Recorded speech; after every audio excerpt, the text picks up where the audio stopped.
Good afternoon. This is our daily collective tarot and oracle reading on Jade Emerald Green.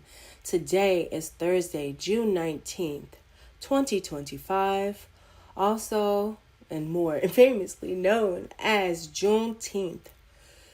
Today is the day where Black people across America celebrate our self-emancipation.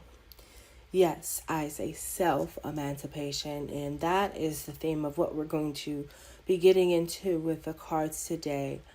But on June 19th, 1865, in Galveston, Texas, there were still slaves that had not known that over 2 years prior, the Emancipation Proclamation had taken effect and that they were free. Now, I know that General Gordon Granger is often credited as being the one who announced to these slaves that they were free. But let's get it right. We fought for our own freedom. We, since the time of slavery, have constantly been the catalyst to push for our own freedom.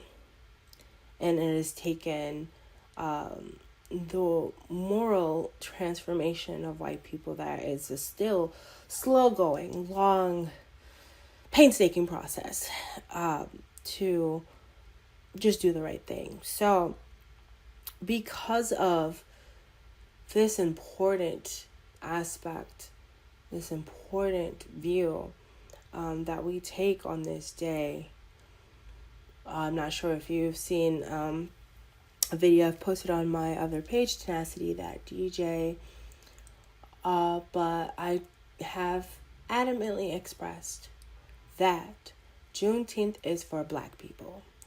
I know that everyone, or most people now, get the federal holiday pay for Juneteenth, but if you are not a Black person, the best thing you can do on this day is to give space to Black people to be around each other, to love on each other, to support us via donation or donating your times behind the scenes, to fight for reparations, to educate others within your own ethnic community about why anti-Blackness is not in, why anti-Blackness is wrong, and make the case for reparations. That's the best thing that you can do on this day. I mean, in addition to every single fucking day, but especially if you are benefiting from that holiday pay. Alrighty, so let's get into this here, because we have 4 major arcana pulls from our tarot read today, and this is signifying a big shift. So yeah, let's get into it. What the fuck are we doing here? We have the Knight of Pentacles. So we are in a season of slow, steady, deliberate movement. We've been seeing a lot of Knight action lately, mostly within the Knight of Cups, coming around like 3 days in a row. But Knight of Pentacles, what makes the Knight of Pentacles stand out from the others? If we start looking at the horse, it is facing directly forward, not up, not down, not to the side. It is facing directly forward. And when I say to the side, I mean like toward the past, to the left side. And if we see our background here, it is not desert, it's not barren, it is lush. It is a field. Looks like it's a good agricultural field, that could be used for some farming. We have our knight just chilling, facing forward, like steadying, and it doesn't seem like it's super emotional or anything like that. So looking at this, it is very apparent that we are in a season of slow, steady, deliberate movement. There is no sprint here, only committed effort towards something that requires patience, consistency, and perhaps even endurance through monotony. It might feel frustrating or emotionally dull on the surface, but this phase is deeply foundational. Spirit is guiding us to keep showing up, even if we're not seeing instant results. The real work is in the repetition and integrity of our steps. What is the recommended course of action then? We have the moon. Now, the moon is often, regarded of things that are in the dark coming to light, but we don't see them yet because the moon's out, not the sun. I'm going to hold off on getting too deep in the imagery of the moon, but if you have a tarot deck, or if you just look at how the moon is on this image, you can kind of see quite the layers in its depth. But the moon does represent our intuition. It represents our subconscious mind. It represents, the deeper emotions, the melancholy at times. But the aspect of the moon that I would like to focus on today, based off of the other pools in this reading, is intuition, self-reliance. You are being asked to lean into the uncertainty, y'all, and trust. We gotta trust what we feel. Over what we can prove, basically. It's that believing is seeing versus seeing is believing. The moon invites us to swim in the fog, to explore our dreams, to face our fears, and to honor our intuition. There is information rising from our subconscious that wants to be seen, even if it doesn't yet make logical sense. This is not a time to force clarity. It is a time to be still, soft, and curious about what lies beneath the surface. So yes, let's hone into that energy as we are trying to make these slow, deliberate moves that'll stick over time. The Lovers. Now, I love the Lovers for many reasons. I think it's interesting to have it in the placement that it is. That's our third question, as always, the action to avoid. But coming from the moon to the Lovers in this position, it makes total sense. If we are being called to engage in self-reliance, that literally is the choice over relying on somebody else, codependency, the collaboration usually is great because two minds are greater than one, but sometimes we don't necessarily have the best discernment as to who we're collaborating with. Or perhaps, it's not so much the discernment, it's just perhaps we're trying to collaborate and the timing is just horrible. So avoid making choices from a place of romantic idealism, emotional reactivity, or, that codependency again. The Lovers in this position warns against being seduced by the idea of a connection or trying to shortcut a decision that needs more grounding. There may be a temptation to define your worth or next steps through another person, or to lean too heavily into a dynamic that has not proven its stability. Spirit is saying, do not bypass your inner compass for a fleeting sense of unity. And I think we'll get into more of that later. Alrighty, so what happens if we take the recommended course of action? We choose the moon, our self-reliance, our intuition over, connection to the other, or a sense of collaboration or codependency. It looks like we have the Four of Wands pops up, our only other minor arcana for today. If you trust your intuition and give the unknown room to breathe, you move towards stability, joy, and soulful alignment. The Four of Wands suggests a kind of emotional or energetic homecoming, celebration, rootedness, maybe even recognition or a creative milestone. So this is where things start to feel solid in a real way. but you only get here by walking through the fog without trying to control the pace. Whew, yeah. I love me some Four of Wands. I like to think of home as a place of celebration, to feel at home, spiritually at home, physically at home. You know, it's just that. But one quick part of the imagery of the Four of Wands I will point out is the little pagoda in front of the house. So it's bearing various fruits and flowers, and the pagoda represents our spiritual celebration that matches the physical celebration. So I think when we are in alignment with our intuition, we do see the fruits that are born from that effort, you know. So there is a spiritual reward for being in alignment with your intuition and engaging in self-reliance. Just know that it's not necessarily always thankless work. What's our likely outcome if we ignore this and we act from the shadow side of the Lovers? Well, we get the Sun. And I just want to, like point out real quick image-wise as well. Like the Sun is popping on the top center of the Lovers too. So, this is all of this makes sense is what I'm trying to say. If you just look from a visual perspective without me even saying anything. The Sun.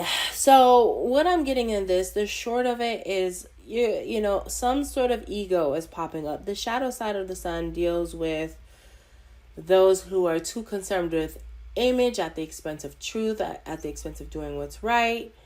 It is burnout. It is just, exposure in a way that isn't conducive to growth. You get all those things. But, the Sun is also one of those rare cards where even if it's necessarily has a shadow side or I don't read, I generally do not tend to arrange my deck to read cards in reversed. I think as you have all seen from all the other previous sessions like this, that you can still read the shadow side based off of what you're asking. So I just want to make a quip about that. The Sun. The truth will still come out. The Sun brings clarity, but it does not guarantee comfort. If you override your intuition and charge ahead on impulse or emotional fantasy, you'll still be shown what's real, but likely through confrontation, exposure, or a collapse of illusions. The Sun is a reminder that truth is inevitable, but the way it arrives depends on how willing we are to face it consciously. So yeah, the Sun is one of those where even with all the shadow aspect, if you are seeing it either in reversed or you're seeing it being positioned and with a question that is, advising what not to do.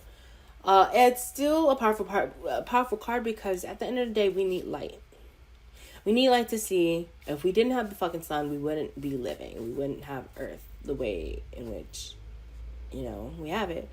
So, our clarifier today is the Star, which I find this to be very powerful. I feel like the Star specifically in connection with our Knight of Pentacles. It's our overall reader, but I feel a specific connection with the Star and the Knight of Pentacles because when we are aiming toward establishing good roots, long-term roots, the Knight is a card of action, even if it's seemingly still. The Star is the card of the unity of our spiritual world and our physical world. It is the human embodiment of those two worlds, and I won't get too deep into its imagery, but even when we're pursuing things in this external world, pursuing things of material we're expecting to materialize in this world, in this physical world, whether it be money, whether it be a house, business, any endeavor.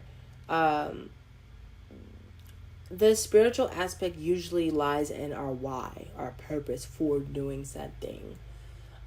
So it is a beautiful connection, but I think, it's a great clarifier overall, because despite everything, hope is not lost.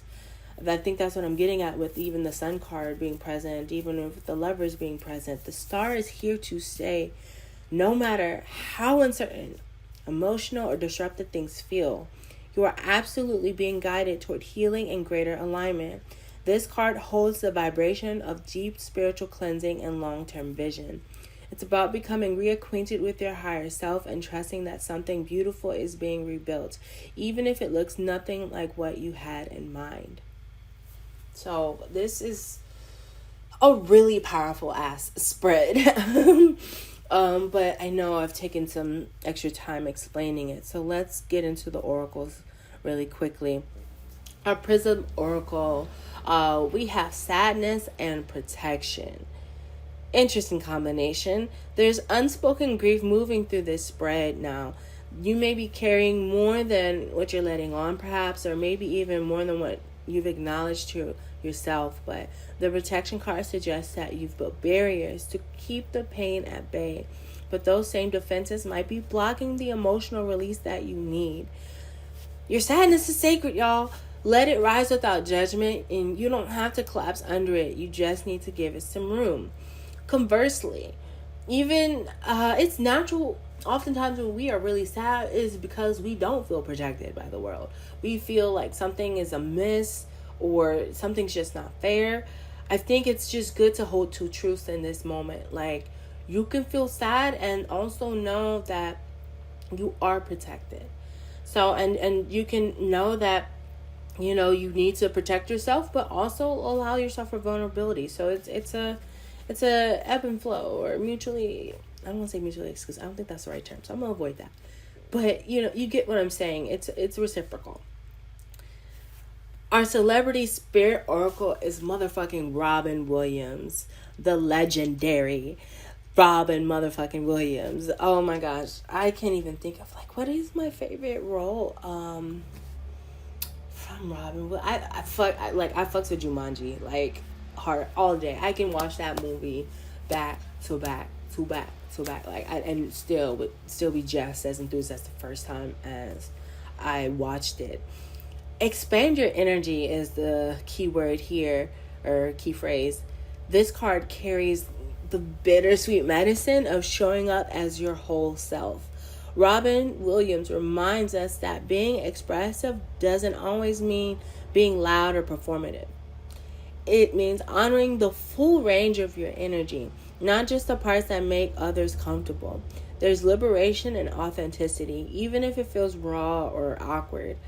Do not shrink to fit someone else's idea of resilience.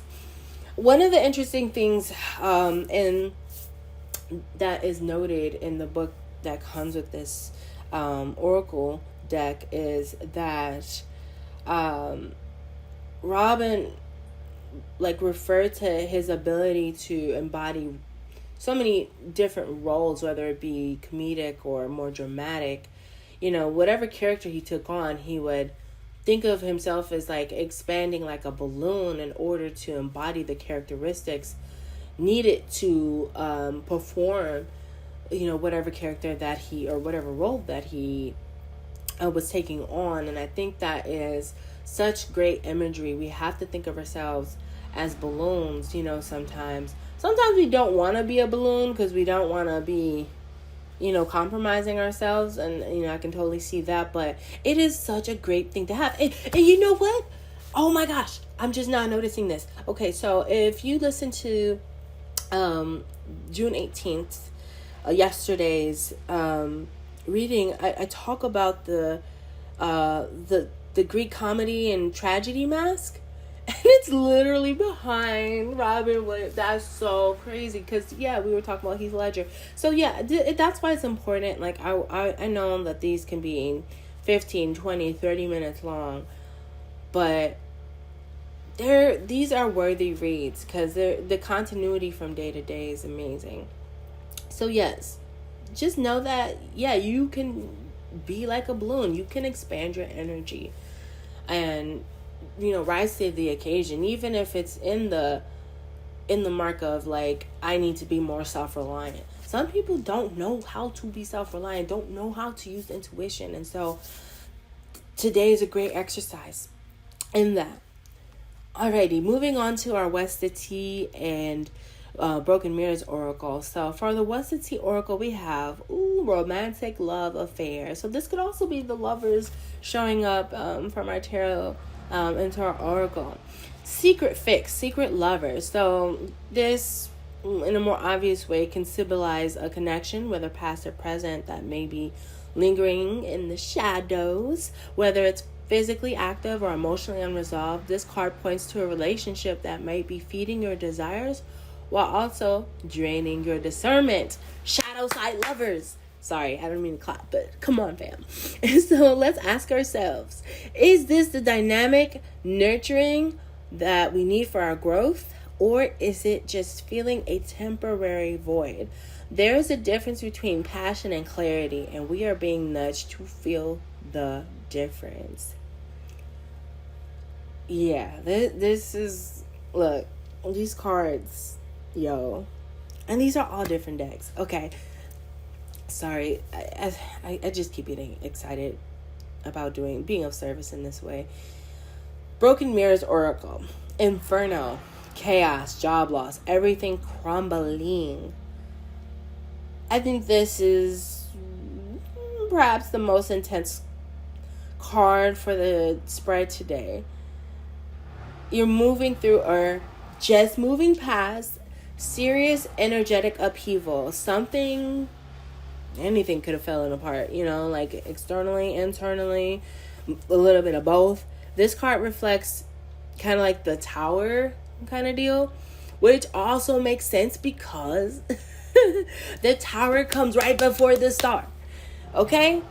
One where outdated systems, illusions, or codependent patterns had to go. It may have felt like destruction, but in truth, it was the release of everything misaligned. So now, with the ashes still warm, we're being asked, what will we build next and on what foundation? Yeah.